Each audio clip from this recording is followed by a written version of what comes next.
Alright, so I'm just going to make a quick video for you guys on these light-dependent reactions that are all happening inside your thylakoid membrane.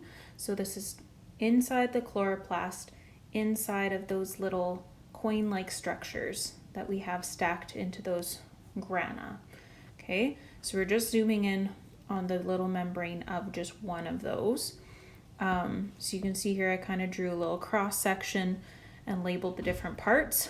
So the thylakoid membrane here, I got a little lazy and didn't keep drawing all of the phospholipid bilayer properly. I just kind of scribbled it in there.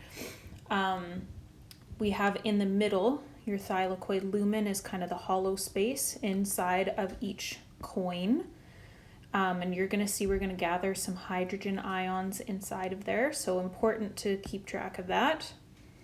And then on the outside, we have the stroma, okay, which is just kind of the liquid jelly that fills your chloroplast, but it's outside of each thylakoid, okay? So the stroma is just everywhere outside of here. Whenever we have things moving to the outside, we're pretty much always sending it to the light independent reactions, okay? So those will come later on. I'll make a separate video for that. But we also call those the Calvin cycle. So kind of our big idea here, we're going to end up using light, obviously, because these are light dependent reactions. That's kind of our starting point, and it's necessary to have any of this happen. We're also going to end up using water in this step and producing oxygen. Okay, so when we think of our photosynthesis formula, where we take 6 water and 6 CO2, and then using sunlight, we turn those into our glucose and 6 oxygens. Sorry, I hesitated. Thought I got that wrong. Really, the only steps we're dealing with here is turning the water into oxygen. Okay, everything else, the other part is going to happen in the stroma in the light independent reaction. Okay, but we're going to turn water into oxygen. That's kind of just the step that starts this reaction out. But mostly we're going to look at electrons that are coming out of the water, and those are going to carry energy.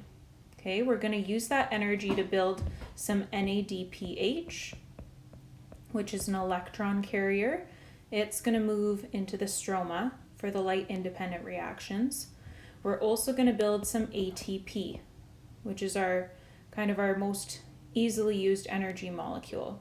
That is also going to go into the stroma, and it's going to help us with the Calvin cycle, the light independent reactions, which will turn the CO2 into glucose. Okay, but we'll cover that in the next video. I just want to touch on that so we kind of see the big picture here. Okay, so I'm going to erase this. And we'll just go through these light dependent steps. So, first thing we hit is a photosystem. This one is called photosystem 2, which is frustrating because it's really the one we run into first. Okay, but we blame the guy that discovered these and just named them backwards. We have photosystem 2 here. We're going to run into a photosystem 1 later on in the membrane. Now, photosystem 2 is called a photosystem because it has pigments, things like chlorophyll and xanthophylls and carotenoids. Pigments are going to help capture the sunlight, and they turn it from solar energy into chemical energy, okay, which will end up being electrons moving through the membrane. Okay, so our pigments, things like chlorophyll, are actually in photosystem 2. Now, to kickstart this reaction, we need light to come in. So we have light, or sometimes in the notes we'll say a photon. It comes and it strikes that photosystem. And that energy gets transferred to electrons that are in the chlorophyll and the other pigments. Those electrons get really excited and they're going to jump out and start running through this membrane here. When that happens, photosystem 2 is now feeling that loss of the electrons and it wants to steal some new electrons. Okay, so a molecule that's always just hanging out in your plants is water. Lots of water just kind of waiting here near photosystem 2. Because photosystem 2 needs to steal some electrons to replace the ones it lost, it's going to split this water molecule and we get electrons from those broken bonds. Okay, so basically one from each bond that we broke here.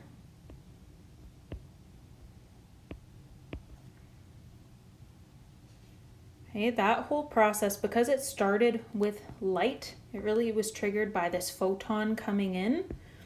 We call that step of breaking water photolysis. Okay, so splitting the water with light.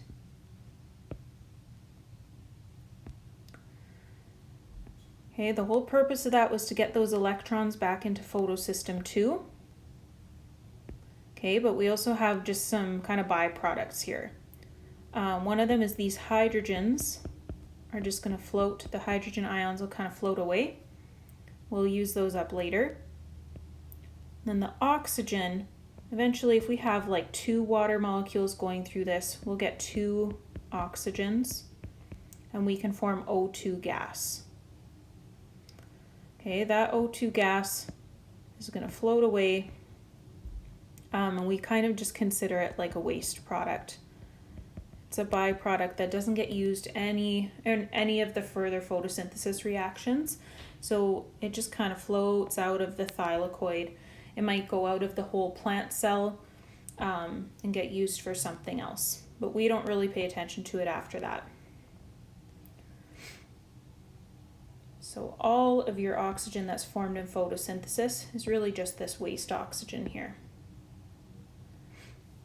Okay, so to kind of sum up this whole first step, we would say that this step is about capturing light in photosystem 2. Okay, and then also we have that photolysis happening.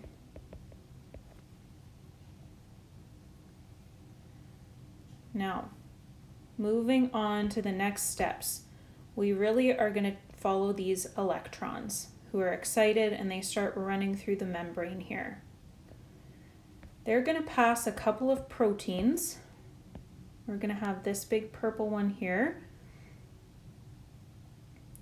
which is a hydrogen transporter.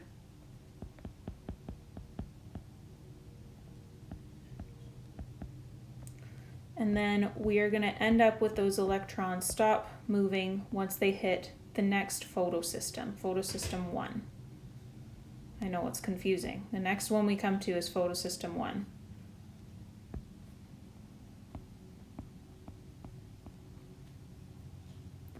So as the electrons run between those 2 points, they're moving through something called the electron transport chain.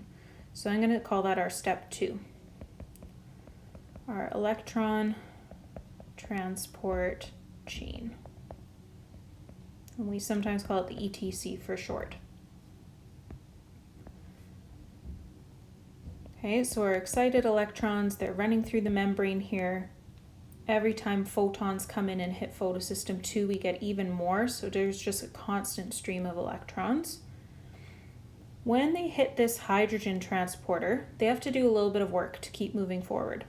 So they are going to lose their energy. That's why I draw them kind of dropping to the bottom here.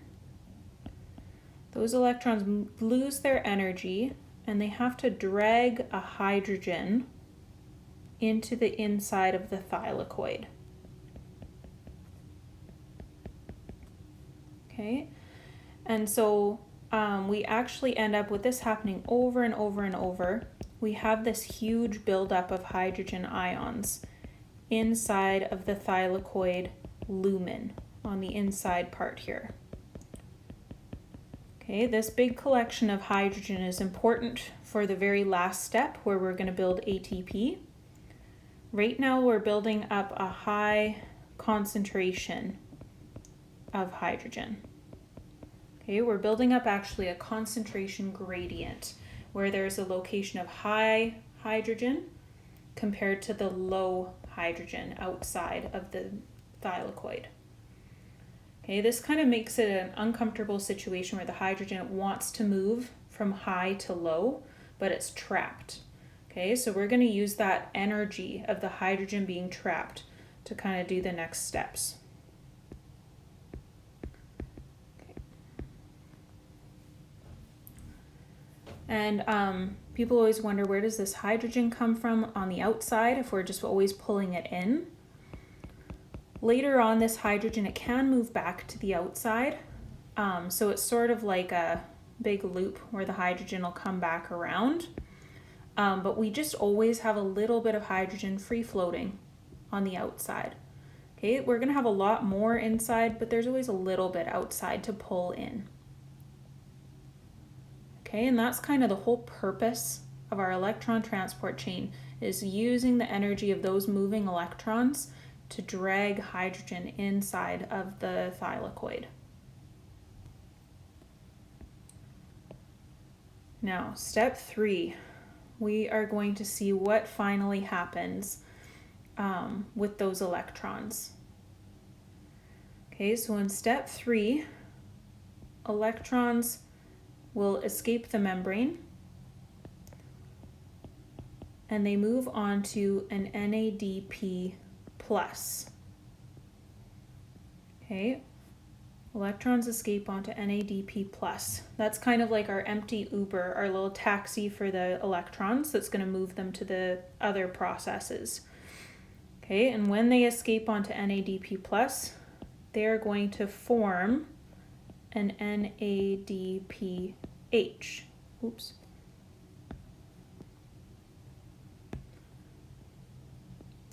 They're going to form an NADPH. And whenever we have the hydrogen there, we also have some electrons that are attached. They always have to travel together.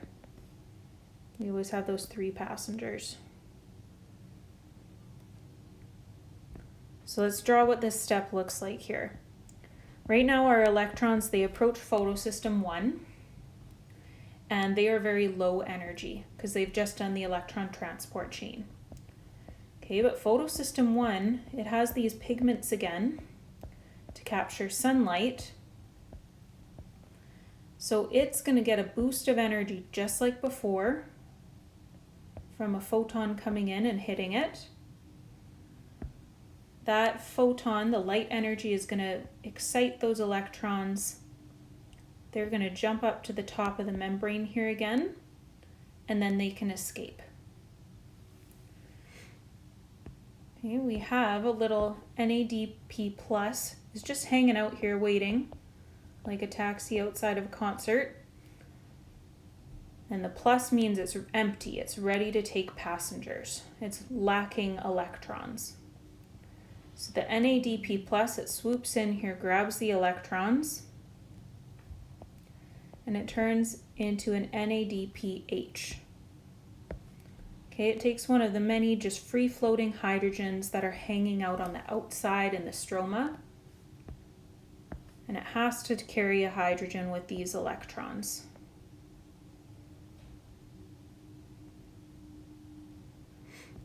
Okay, so we're going to take those 3 little passengers and we're going to carry those off to the light-independent reactions. Okay, so this NADPH will stay in the stroma. It just kind of floats off and goes to the next step into the Calvin cycle.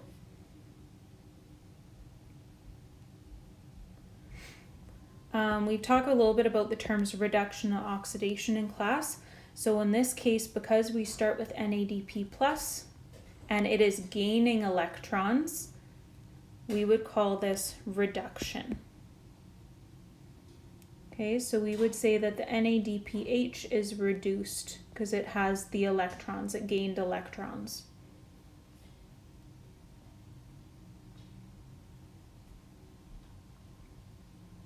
All right, so very last thing is we just have to deal with all this hydrogen that we built up inside of the lumen. We need to build some ATP to send to the Calvin cycle, the light independent reactions anyway. Okay, so we have this funny looking little protein at the bottom here. Kind of looks like a garlic clove. And this is the only passageway out for your hydrogen ions. It is the only way to escape the thylakoid where they're getting really concentrated. Okay, so in step 4, we're going to do a process called chemiosmosis. And that means we're taking hydrogen and building ATP by using kind of a concentration gradient of hydrogen. Okay, so I'm going to write chemiosmosis using ATP synthase, which is this little orange protein here. It's an enzyme. So the way that your ATP synthase works, these hydrogen ions, they want to move from high to low, and so they want to move through that ATP synthase. They're going to shove through one at a time. So we have hydrogen coming through.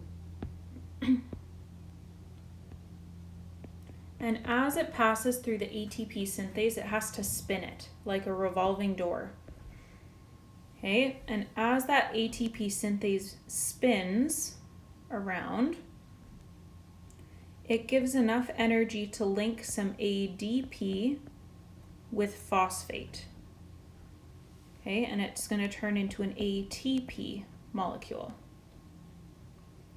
Okay, just a little recap of what these mean. ADP, adenosine diphosphate, means it has 2 little phosphate groups attached. So that's kind of like the used up version. Energy has already been used, and these are just the recycled parts kind of waiting to be recycled here. ATP means that we've added that phosphate back on. We have 3 phosphates linked together.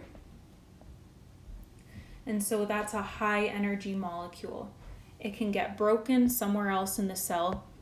We can break off that phosphate to release the energy and use it. Okay, so every time we have a hydrogen that pushes through the ATP synthase here, we're going to use that energy to spin ATP synthase. And as it spins, it links an ADP and a phosphate together.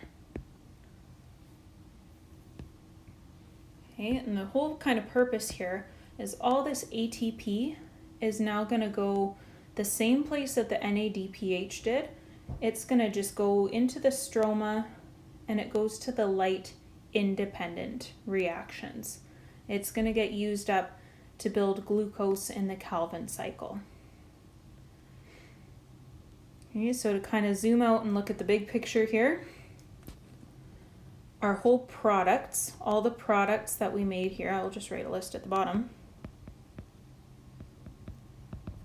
At the end of the light-dependent reaction, we made oxygen first. That was a waste product. We made NADPH, which is going to be used in, it's going to get used in the Calvin cycle, the light independent reactions. I'm going to draw the electrons on the top here too, just so we remember. And then we've also built some ATP, which will also get spent in those light independent reactions. Okay, so at this point we have not built glucose. We have not used CO2. All that we've really used is we've taken the light and used it to split water, and that started this whole reaction. It gave us all these electrons to move through the membrane. Okay, and what we got out of it is the oxygen waste product, the NADPH, and the ATP. Those will all go into our next step. Well, not the oxygen, sorry. Just to be clear. So the NADPH and the ATP will get used for the light independent reactions in the stroma, so in this outside place, and we also call those the Calvin cycle. And that'll come in your next video.